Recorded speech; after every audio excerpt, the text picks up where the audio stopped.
Thunder Paw from I can't pronounce this. Ratalaka Games? I don't know. Thunder Paw from Ratalaka Games is a game that will feature on the Evercade Indie Heroes Collection 3 that will arrive to us in 2024. The game is currently available for a bunch of other systems, including the Nintendo Switch, Xbox, PS4, and even on the PlayStation Vita, and most impressively of all, the Sega Mega Drive or Genesis.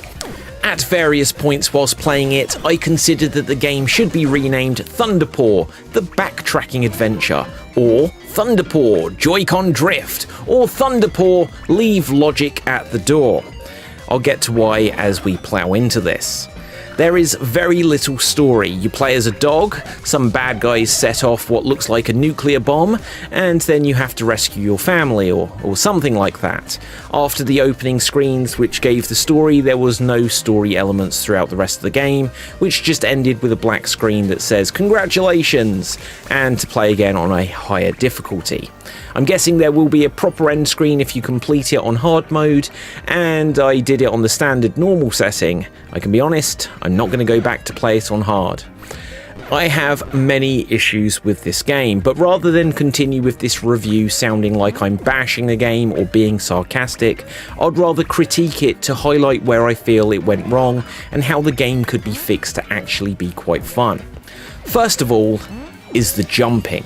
As a 2D platformer, the height and speed of your jump feels like you are on the moon in this game.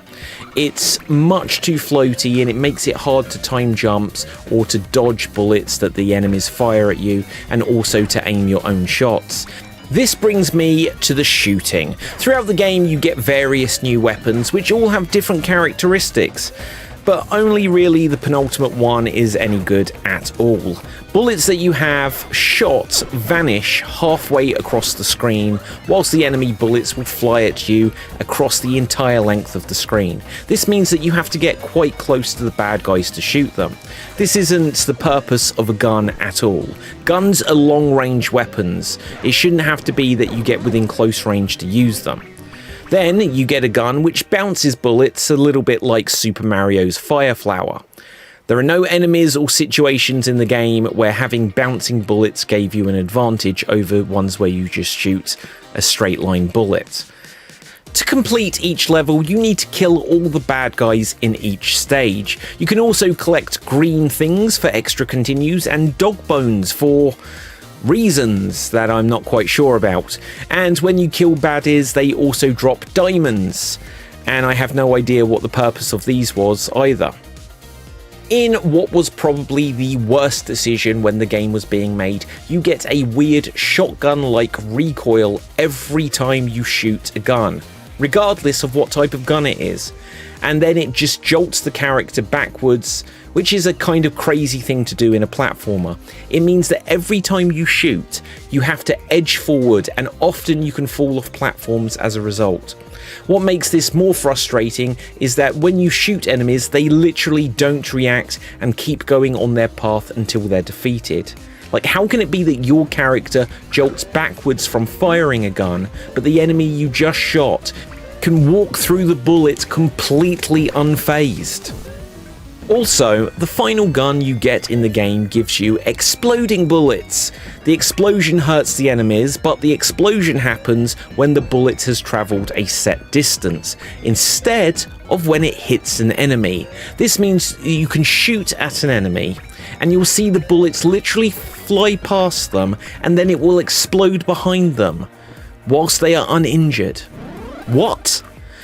The platforming is also super annoying, as you have lots of areas where you have to make blind jumps to collect bones, and if you're not in the right position, you sometimes have to do a ton of backtracking just to get back to the place to attempt the jump again, which you'll frequently miss again because you didn't realise what precise position you needed to be in. As the game goes on, you find there are big red exclamation marks, which you soon realise, because the game doesn't really tell you this, indicate that there is a bottomless pit underneath. Missing a jump and falling off the bottom of the screen is common in platformers, so don't know why they felt the need to plaster the game with these big red punctuation marks. What makes this worse is that towards the end of the game, you find that there are bottomless pits which suddenly don't have these signposted. Now, you may think this is just them adding to the challenge, but it's just the game being unfair. They'd established one rule, so if you see an exclamation mark, it's a bottomless pit. So naturally, you'd feel if there is no exclamation marker, that it must be something down there to explore. Nope, just lose a life. Fortunately, having played this on the Evercade, I could just use some quick saves, and I'll be honest, I would have given up on this game fairly quickly if I had not been able to use save states. I've saved the worst offending part of the game until last, and that is the World 2 boss fight. At the end of each world you face a boss, and for some crazy reason, the hardest one is at the end of world number 2. The bosses at the end of world 1, 3 and 4, because there are only 4 worlds in this game, are much easier, and facing them was some of the better designed parts of the game. Mainly because the boss fights were just in small areas and didn't have frustrating platforming and backtracking. And you were usually not going to fall off an edge when you fire your bullet. Anyway, back to World 2 boss. The World 2 boss is some fox character and it shoots bullet hell at you. All the bullets look the same, but some go in straight lines, and some bounce, and some have insane range. Meanwhile, at this stage of the game, you have only just got the fire flower bouncing bullet thing, and it's really ineffective. It took me dozens of quick saves and reloads just to get past it. Maybe you'll play the game and realise some trick I didn't, and find that it's easy. But it wasn't apparent to me why this was one insanely harder boss to fight than any of the others, and why it came in the middle of the game. I was so close to giving up at this point, other than the fact that I intended to review the game. If it had been the final boss, I would have understood more, but it still felt very unfair. But bringing this review to an end, I can say that if anyone wants to hack this game in the future and fix it, here is how it could be achieved. Get rid of the shotgun recoil, get rid of the backtracking, make enemies recoil when you shoot them, make the guns useful, limit faith jumps, and get rid of boss 2. If all that was achieved, I'm pretty sure this game would be at least a 3 out of 5. The graphics were inoffensive, if a little bland, and the music was only slightly annoying.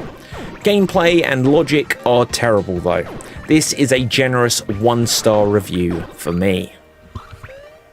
So that's going to wrap this up for Thunder Paws. I hope you enjoyed the video.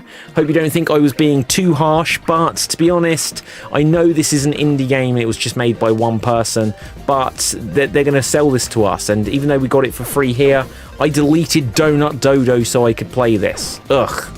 Anyway. Until the next game of the month, do make sure you check out my reviews I have just done of the Team 17 Collection 1 and of Pico Collection 3, because at the time I have uploaded them, it's slightly before they're out, so that's pretty cool. Till next time, ciao for now.